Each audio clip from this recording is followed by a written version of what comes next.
Party join करेंगे।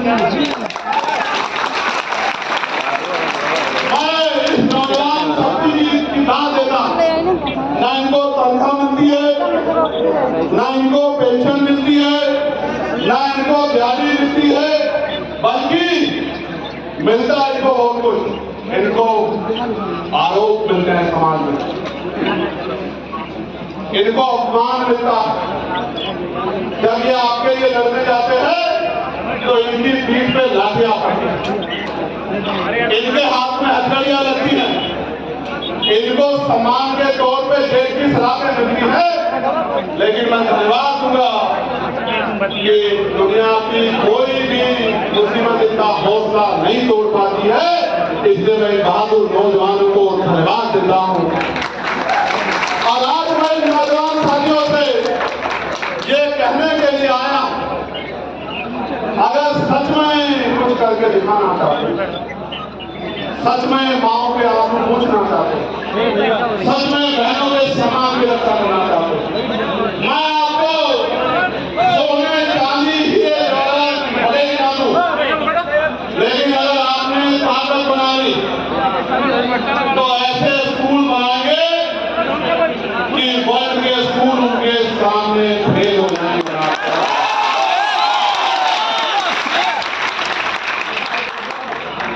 Private school के teacher आपके गवर्नमेंट स्कूल के टीचर से ट्यूशन लेंगे।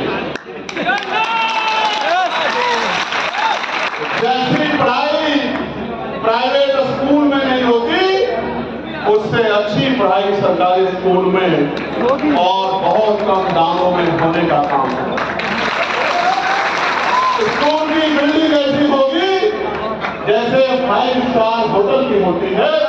कमरों में सरकारी स्कूलों में एसी लगेंगे, पंखे लगेंगे, पीने के लिए साफ पानी। मैं भले आपके बच्चों को स्कूल में भोजन दूं ना दूं, लेकिन किताबों की, वर्दी की और पढ़ाई के मामले में उनके उज्जवल भविष्य में कोई कमी हम लोग नहीं आने देंगे। इस बात का मैं आपको, भले मैं आपको बहुत कुछ दे रहा पाऊं, लेकिन अगर आपने ताकत बनाई तो आपकी ताकत से ऐसे सरकारी हॉस्पिटल बनेंगे और उसमें इतनी अच्छी सुविधाएं आएंगी कि प्राइवेट हॉस्पिटल के डॉक्टर भी खुद बीमार होने पे या अपने बच्चों के बीमार होने पे, हालांकि मैं कुदरत से प्रार्थना करता हूं वो बीमार ना, वो सरकारी स्कूलों, सरकारी अस्पतालों की तरफ भागा करेंगे। इस बात का मैं आपको विश्वास दिलाऊं। डॉक्टर भी होंगे, पूरा स्टाफ भी होगा, दवाइयां भी होंगी, टेस्ट भी मशीनें सारी वही होंगी और बिल्डिंग भी ऐसी होगी कि अगर बीमार आदमी चला जाए तो साफ स्वच्छता देख के वैसे ही ठीक हो जाए।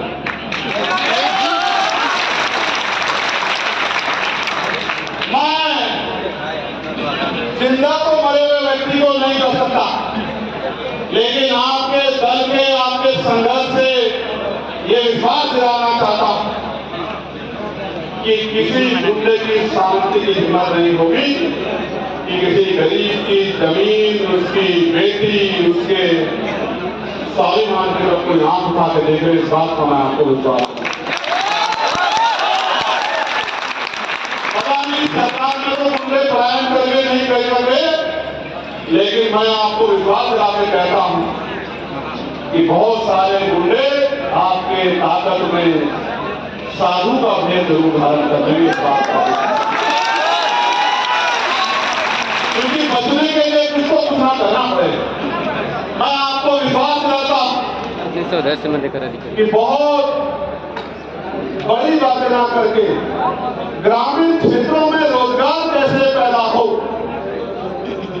रोजगार महिलाओं के लिए घर पर, ग्रामीण क्षेत्रों में खेती किसानी महाराज सिंह भारती जी के फॉर्मूले पे चल के, अर्जक संघ के फॉर्मूले पे चल के, मामला रामचंद्र वर्मा जी के फॉर्मूले पे चल के खेती किसानी के जरिए ग्रामीण इकोनॉमी को इतना बढ़ाने का काम करेंगे कि 1 लाख से ज्यादा गांव को विकसित करने का काम करेंगे शहर के मुद्दों से बात करना। प्यारे साथियों, जहां दो धंधे नहीं होंगे वहां दो धंधे लगाने का काम करेंगे।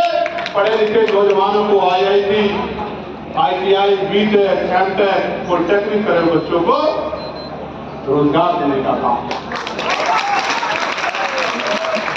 सरकारी बैकलॉग भरने का काम करेंगे, राष्ट्रीयकरण करके नई नियुक्तियां निकालने का काम करेंगे और जो आउटसोर्सिंग पे लोग हैं उनको पक्की नौकरी दिलाने का काम करेंगे।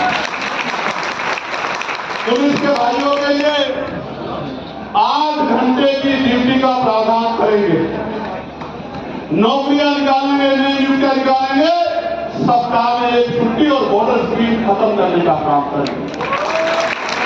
आशा आंगनबाड़ी बहनों के, भोजन माताओं बहनों के वेतन में सामान्य वृद्धि करेंगे, कम से कम 20,000 रुपए का वेतन उनको दिलाने का काम। PRD के जवान भाइयों को, होमगार्ड भाइयों को भी पुलिस की तरह सम्मानित वेतन और भत्ते सुख दिलाने का काम। प्यारे साथियों, अब मेरी कुछ मांग, इस लड़ाई में क्या आप इस संघर्ष में हमारा साथ दोगे? बिल्कुल। चप्पलें घिसनी पड़ेगी, अन्याय का सामना करना पड़ेगा, आरोप लगेंगे, साजिशें होगी, मुसीबतें आएंगी, अधिकार मांगने से नहीं मिलते, लाठी खानी पड़ेगी, जेल भी जाएंगे, जेल भी जाना पड़ता। तैयार हो, तैयार हो, तैयार हो तो फिर गौर करो, गौर करो कि क्या करना। मेरा आधा घंटा आपको बिठाने में गया नहीं गया? मौका नहीं देना है कि कोई तुमसे सवाल करे कि बैठा। अनुशासन बनाए। एक बात, दुश्मन आपके आंदोलन को कमजोर करने के लिए आपको भड़काने का काम करेगा। किसी भी कीमत पे कानून को अपने हाथ में नहीं लेना चाहिए। दुश्मन के जाल में नहीं फंसना।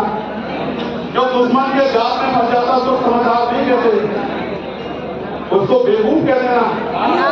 दुश्मन के साजिश में नहीं फंसना, अपने पुलिस के भाइयों से नहीं करना। उनकी मजबूरी है, उनकी मजबूरी है आपको डराना, धमकाना, लाठी से फेंक भी देना, लेकिन समझना है कि पुलिस सरकार की होती है। जो आज हम लाठी चला रहे हैं, कल वो आपकी राहों में फूल भी फेंकने का काम करेंगे।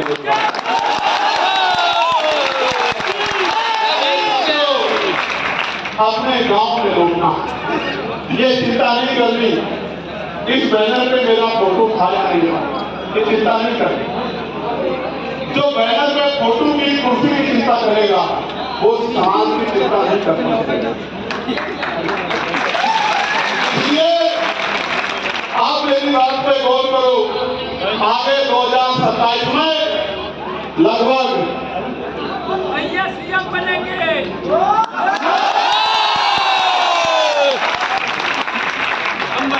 लगभग 16-17 महीने हैं। आगे 2027 के चुनाव तक लगभग 16-17 महीने हैं।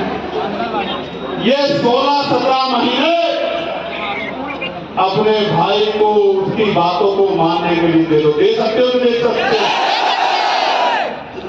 गांव में जाओ, अपना बूथ मजबूत करो। जातों में बटे बहुजन समाज में भाईचारा पैदा करो। सम्मान पाने के लिए सम्मान देना सीखो। तीसरे पंचायत चुनाव में एक वोट की रखवाली करके उसको बूथ तक पहुंचा के आजाद समाज पार्टी की शक्ति का एहसास प्रदेश को कराओ। बिल्कुल सर। लेकिन आपने अपनी शक्ति का एहसास करा दिया, क्योंकि लोकतंत्र में सरों की कीमत होती है, लाठियों की कीमत नहीं होती।